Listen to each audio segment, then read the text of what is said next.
Hello guys, now we'll study class 10th NCERT Democratic Politics Chapter 1 Power Sharing. Here we will study the topic forms of power sharing. So here we will understand what are the forms of power sharing, how the power is shared. The idea of power sharing has emerged in a opposition to the notion of undivided political power. Okay, जो power sharing का idea था वो basically undivided political power से ये कहीं ना कहीं derived हुआ था. For a long time it was believe that all power of government must reside in one person और group of person located at one place. ठीक है, बहुत पहले की बात है. ये बिलीव किया जाता था कि जो गवर्नमेंट की पावर है वो किसी एक पर्सन पे होनी चाहिए या किसी ग्रुप ऑफ पर्सन पे होनी चाहिए जो एक ही प्लेस पे हो. It was felt that if the power to decide is dispersed, it would not be possible to take the quick decision and to enforce them. ये पहले के टाइम में बिलीव किया जाता था कि अगर पावर्स को किसी डिस्पर्स किया जाएगा, मतलब अलग अलग जगह पे अलग अलग पावर दी जाएगी, तो जो भी डिसीजंस होंगे वो क्विक डिसीजंस लेने में पॉसिबल नहीं होंगे और इसको हम प्रॉपरली इन्फोर्स नहीं कर पाएंगे. But this notions have change with the emergence of democracy. लेकिन जैसे ही डेमोक्रेसी जब आई, ठीक है, तो ये जो बिलीव था, ये जो नोशन था वो चेंज हो गया. One basic principle of democracy is that people are the source of all political power. ठीक है, एक जो बेसिक चीज़ है डेमोक्रेसी जो सिखाता है या डेमोक्रेसी के जो सिद्धांत है वो ये है कि जो पीपल है वो पीपल से ही पॉलिटिकल पावर मिलता है और वही एक सोर्स है. In a democracy people rule themselves through institution of self government. ठीक है, डेमोक्रेसी में बेसिकली क्या होता है, पीपल जो हैं वो रूल करते हैं through the institution of self government. मतलब सेल्फ गवर्नमेंट, खुद ही अपनी सरकार को चूज़ करते हैं. In a good democratic government due respect is given diverse group and the views that exist in a society. Basically अगर कोई गुड डेमोक्रेटिव है तो वहाँ पे क्या होता है कि डाइवर्स ग्रुप्स को, डाइवर्स पीपल को जो हमारी सोसाइटी में एग्जिस्ट करते हैं उनको अलग अलग पावर दी जाती है. Every one has a voice in the shaping of public policies. हर एक पर्सन के पास अधिकार होता है उस कि वो क्या कर सकते हैं, जो भी पब्लिक पॉलिसीज़ हैं उसको शेप आउट कर सकें. Therefore it follows that in a democracy political powers should be distributed among as many citizen as possible. और लेटर ये बिलीव किया गया कि जो भी डेमोक्रेटिक पावर्स होते हैं उसको जितने ज़्यादा लोगों के बीच में हम बांट सकें उतना अच्छा होगा.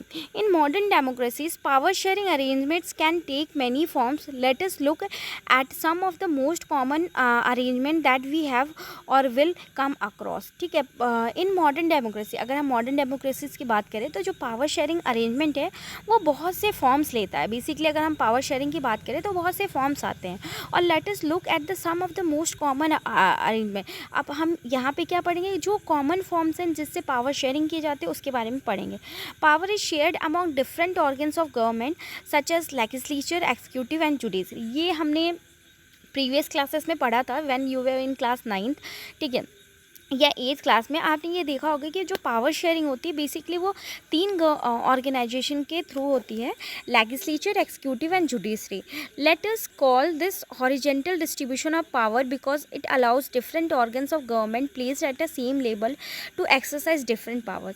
ठीक है, ये जो हॉरिजेंटल डिस्ट्रीब्यूशन है पावर का, ये बेसिकली अलाउ करता है डिफरेंट ऑर्गन्स को, ठीक है, गवर्नमेंट के जो सेम लेवल पे हैं और वो डिफरेंट पावर्स को एक्सरसाइज करता है. ठीक है, एग्जांपल एक लेजिस्लेचर है, एक्सिक्यूटिव है, जुडिशरी है. ऐसा नहीं है कि any one of is more powerful.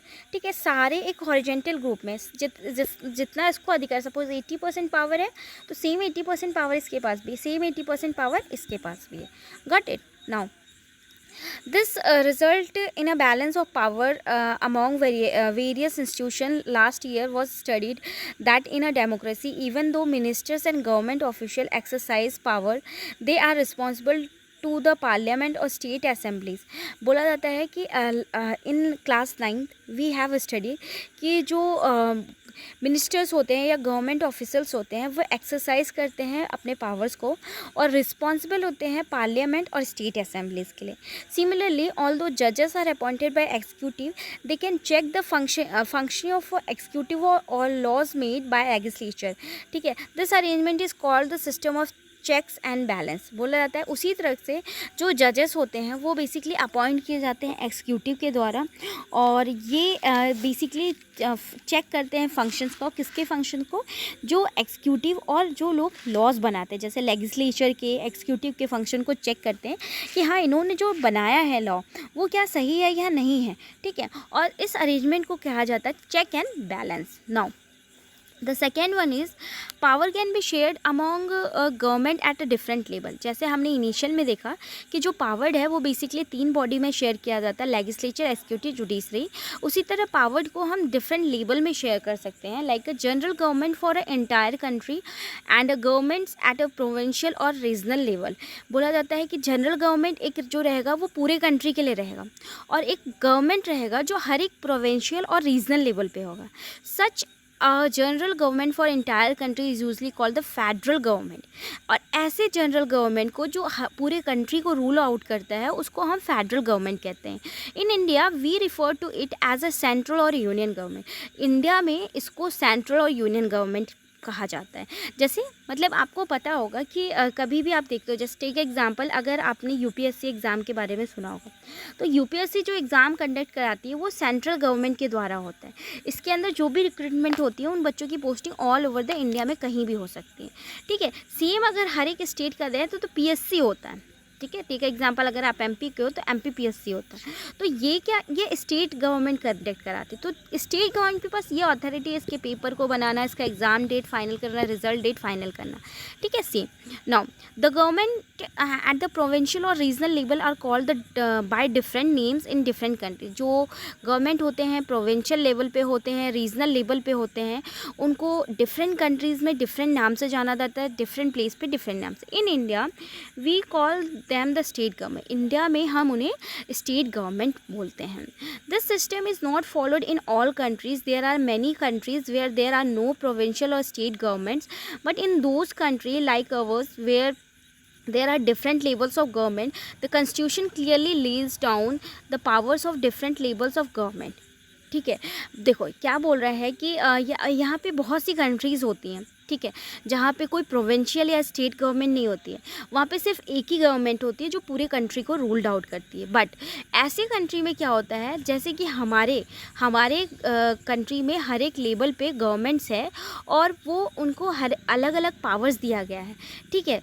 तो इसको हम क्या बोलते हैं, पावर डिवीज़न बोल दिया, ठीक है। लेकिन this is what they did in Belgium but was refused in Sri Lanka. यही जो हुआ था, ठीक है, जो बेल्जियम में किया गया था। जब हमने ये चैप्टर स्टार्ट किया था तो हमने बेल्जियम और श्रीलंका की स्टोरी पढ़ी थी, लेकिन श्रीलंका में उसको रिफ्यूज कर दिया गया था। This is called federal division of power, और इसी को फेडरल डिवीज़न ऑफ पावर बोलते हैं। The same principle can be extended to levels of government lower than state government such as municipality, panchayat. और देखो जिस तरह से हमने एक फ्रेमवर्क बनाया कि सेंट्रल गवर्नमेंट होगी, स्टेट गवर्नमेंट होगी, उसी तरह स्टेट गवर्नमेंट के अंदर बाकी जो लेवल्स हैं, जो एक सेटअप है, जैसे कि पंचायत लेवल हो गया, म्यूनिसिपैलिटीज़ हो गया, वहाँ पे भी एक गवर्नमेंट रूल आउट करेगी। जैसे आपको पता होगा कि अभी भी इंडिया में हर पंचायत में ग्राम सभा होती है, ग्राम पंचायत होती है, सरपंच होते हैं, सेक्रेटरी होते हैं, वो ही गांव को रूल्ड आउट करते हैं, ठीक है। उसी तरह म्यूनिसिपैलिटी में भी लोग होते हैं। Let is called division of power involving higher and lower layers of government vertical division of power. और ये जो डिवीज़न हो गया पावर का, ये वर्टिकल डिवीज़न हुआ। जो लेजिस्लेटिव, एक्सिक्यूटिव और जुडिशरी था वो एक हॉरिजेंटल डिवीज़न ऑफ पावर था, लेकिन ये जो पावर डिवीज़न है ये क्या है, वर्टिकल है। We shall study this at the some length in the next chapter. इसको हम नेक्स्ट चैप्टर में पढ़ेंगे। मैं आपको समझाती हूँ कि कैसे ये वर्टिकल डिवीज़न, जैसे पहले सेंट्रल गवर्नमेंट हो गई, उसके बाद स्टेट गवर्नमेंट हो गई बहुत सारी, ठीक है, ABC।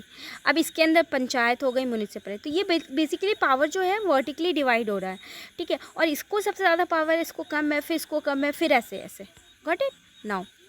Power may also be shared among different social groups such as the religious, linguistic groups. Community government in Belgium is good example of this arrangement. देखो कई बार क्या हो सकता है कि अगर हम गवर्नमेंट्स के पावर को डिवाइड करना चाहते हैं तो उनको रिलीजियस या सोशल ग्रुप्स में भी डिवाइड कर सकते हैं, जैसे या लिंग्विस्टिक बेसिस पे, ठीक है, जैसे बेल्जियम में किया गया था. बेल्जियम इसका गुड एग्जांपल है. In some countries there are constitutional and legal arrangement where by socially weaker section and women are represented in the legislature and administration.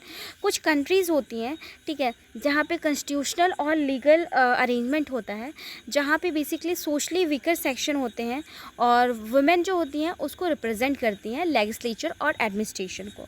Last year we study the system of reserve constituency in assembly and the parliament of a country. Last year मतलब class 9th में आपने पढ़ा होगा कि जो reserve system होता है, reserve constituencies होती हैं हर एक असेंबली में और पार्लियामेंट होती है हमारी कंट्री में. This type of arrangement is mean to give space in the government and administration to diverse social groups who otherwise would feel alienated from the government. ठीक है, ऐसी प्रकार की जो पावर डिवीज़न होती है या कम्युनिटी बेस पे, लिंग्विस्टिक बेस पे, रिजर्व बेस पे अगर कोई गवर्नमेंट को पावर दिया जाता है या किसी अथॉरिटी को पावर दिया जाता है, वो बेसिकली क्या करते हैं, इसको एलिनेटेड फील करते हैं. This method is used to give minority communities a fair share in power. ठीक है, ये जो मेथड है वो बेसिकली जो माइनॉरिटीज़ कम्युनिटी होती है उनको एक फेयर शेयर देते हैं. ठीक है, in unit second we shall look at the various ways of accommodating social diversity. ठीक है, यूनिट सेकेंड में हमें क्या हमें देखना पड़ेगा जो सोशल डाइवर्सिटी होती है उससे कैसे पावर को डिवीज़न किया जाता है. Now fourth one, power sharing arrangement can also be seen in the way of political parties, pressure groups and movements control or influence those in power. जो power sharing arrangement है वो देखा जा सकता है पॉलिटिकल पार्टीज़ के form में, pressure groups के द्वारा, मूवमेंट के द्वारा जो कंट्रोल किया जाता है और जो पावर से इन्फ्लुएंस होते हैं.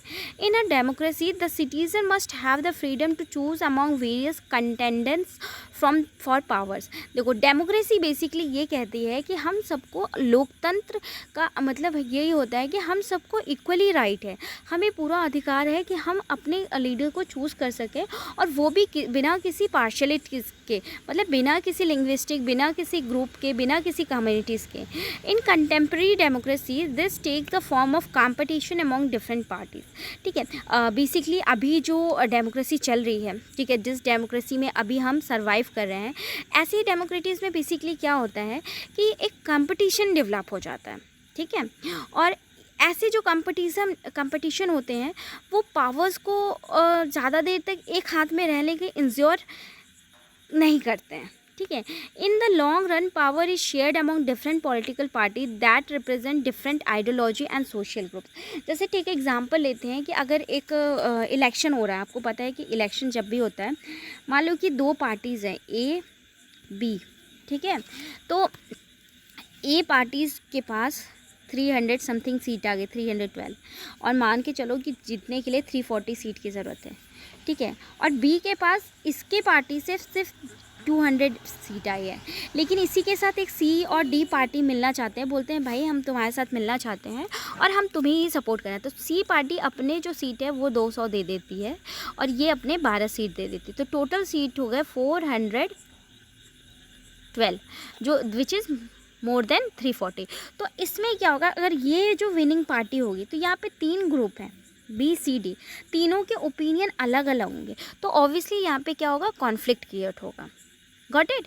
If their alliance is elected, they form a coalition government and thus the power share power. ठीक है, ऐसे में क्या होता है कि उनके अलाइंसेस मिलते हैं, ठीक है, और वो कोएलिशन गवर्नमेंट मानते हैं, संगठन जिसको बोलते हैं. In a democracy we find interest groups such as those of traders, businessmen, industries, farmers and industrial workers. ठीक है, क्या बोल रहा है कि डेमोक्रेसी में हम अलग अलग ग्रुप्स के लोगों को पाते हैं, जैसे ट्रेडर्स हो गए, बिजनेसमैन हो गए, इंडस्ट्रियलिस्ट हो गए, फार्मर्स हो गए, इंडस्ट्रियल वर्कर्स हो गए.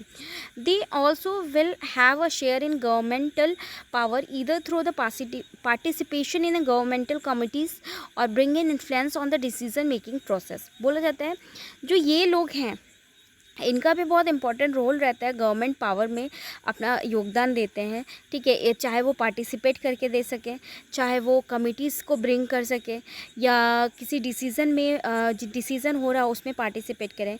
इन unit third we shall study the working of political parties, pressure group and social movement, ठीक है। जब हम यूनिट थर्ड पढ़ेंगे तो बेसिकली हम वहाँ पे ये जो पॉलिटिकल पार्टीज़ है, प्रेशर ग्रुप्स है, सोशल मूवमेंट है, इसके बारे में पढ़ेंगे। ये देखो एक दिया है, in my school the class monitor changes every month, is that what you call the power sharing arrangement. मतलब ये लड़की है, ठीक है, ये बॉक्स में जो क्वेश्चन पूछ रहा है कि मेरे क्लास में डेली हर महीने में क्लास मॉनिटर चेंज होता है, तो क्या ये पावर शेयरिंग अरेंजमेंट है, ठीक है, ओके। तो बेसिकली हमने यहाँ पे जो फॉर्म्स ऑफ पावर शेयरिंग था वो पढ़ा, ठीक है, और फॉर्म्स ऑफ पावर शेयरिंग में हमने सारी चीज़ें देखी। तो हम यहाँ पे क्विकली रिवीजन करेंगे कि हमने फॉर्म्स ऑफ पावर शेयरिंग में क्या क्या चीज़ें देखी। तो फॉर्म्स ऑफ पावर शेयरिंग में हमने सबसे पहले जो पढ़ा वो ये पढ़ा कि जो पावर्स होते हैं वो पहले की कुछ बिलीव्स थी कि अगर पावर्स हम किसी एक पर्सन को देंगे तभी हमारी कंट्री चल पाएगी अच्छे तरह से, लेकिन अगर हम पावर्स डिवाइड कर देंगे तो हम डिसीज़न नहीं ले पाएंगे। लेकिन कुछ टाइम के बाद ये थ्योरी रॉन्ग प्रूफ हो गई और पावर शेयरिंग्स के बहुत सारे फॉर्म्स आए। बेसिकली हमने यहाँ पे 4 फॉर्म्स पढ़ा।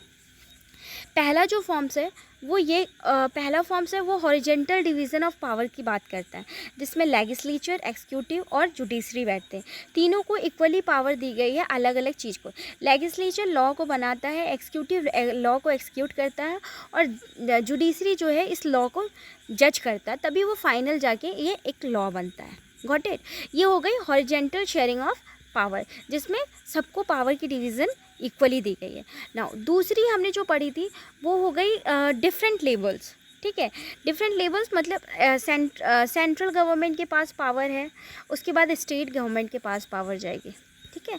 हर एक स्टेट गवर्नमेंट के पास पावर जाएगी और हर एक स्टेट गवर्नमेंट की पावर सब डिवाइड होगी म्यूनिसिपैलिटीज़ में और पंचायत में। तो ये हो गया वर्टिकल डिवीज़न ऑफ पावर। क्यों? क्योंकि यहाँ पे पावर कहीं ना कहीं रिड्यूस हो रही है, ठीक है, जैसे जैसे डाउन टूवर्ड्स जा रहे हैं, ठीक है। डाउन थर्ड जो हो गई वो हो गई कि कुछ कम्युनिटीज़ बेस्ड पे, सोशल ग्रुप्स बेस्ड पे, ठीक है, और कुछ मान के चलो जो लोग लोअर सोशल क्लास के लोग होंगे, लोअर क्लास के ग्रुप पे, ठीक है, तो उनके जैसे टेक एग्जांपल आपने देखा होगा कि ठीक है, हम लोकसभा की बात करते हैं, ठीक है। लोकसभा की जो सीट होती है वो कुछ सीट SC ST के लिए रिजर्व्ड होती है और कुछ विमेन के लिए होती है। जनरली क्या होता है कि हमारी सोसाइटी में ये जो 3 सेक्शन है इनको वीकर सेक्शन माना जाता है, SC को, ST को, विमेन को। तो इनके लिए कुछ ना कुछ सीट रिजर्व की जाती है। और होता क्या है, देखो, जब मान के चलो कि अगर SC का कोई लीडर नेता बनता है, ठीक है, ठीक है, एग्जांपल अगर वो CM बनता है या PM बनता है, कुछ भी, तो क्या होता है कि एक ये जो हमारी सोसाइटी है, ठीक है, ये इनको उतनी वैल्यू नहीं देती है जो हम इनिशियली इक्वलिटी पे पावर डिवाइड करते हैं। रीज़न कि सोशल फॉर्म में क्या है कि ये जो पीपल हैं वो उतने खुद से नहीं हुए, वो सोशल रीज़न की वजह से ही उनको पावर डिवीज़न मिला है। तो कहीं ना कहीं ये क्या होते हैं, इनको एक अलग तरीके से रखा जाता है, इनको प्रॉपर अलाइनमेंट नहीं मिलती है, ठीक है ना। जो हमने फोर्थ पार्ट पढ़ा, फोर्थ पार्ट है जो पॉलिटिकल पार्टीज, प्रेशर ग्रुप और मूवमेंट के थ्रू। देखो, जो पावर शेयरिंग होती है, आपको पता है कि इंडिया में जो पावर शेयरिंग है उसमें इलेक्शन सिस्टम है। मतलब ऐसा नहीं है कि एक पर्सन आज प्राइम मिनिस्टर है तो वो पर्सन अगले 5 साल बाद भी प्राइम मिनिस्टर है। जो एक टर्म है उस टर्म तक रह सकते हो, और अगर उस टर्म में भी आपने कुछ गलत किया, मतलब आप कुछ डिस्क्वालिफिकेशन होती है, अगर कुछ डिस्क्वालिफिकेशन को आपने मीट किया तो आपकी जो पावर्स है वो छीन ली जाएगी, ठीक है।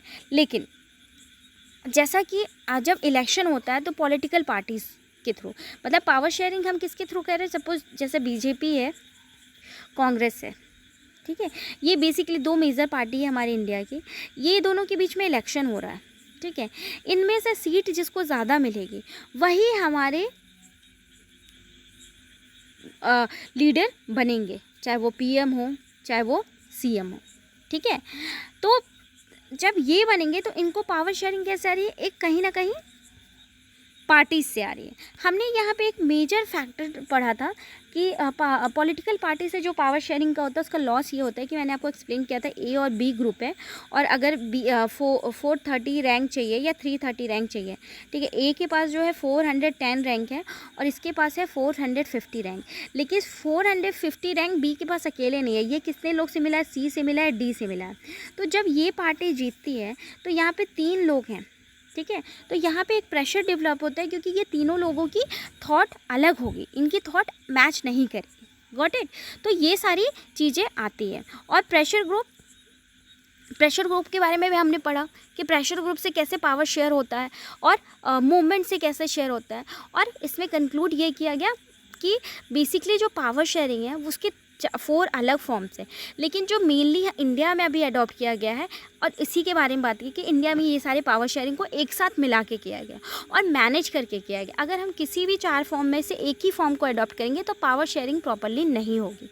Okay, so in this way we have completed this chapter. Okay, we have completed all this topic of this chapter: power sharing, democratic politics, class 10 NCERT। I hope आपको ये क्लास अच्छी लगी हो, समझ में आया। Will come to the next class with the next chapter.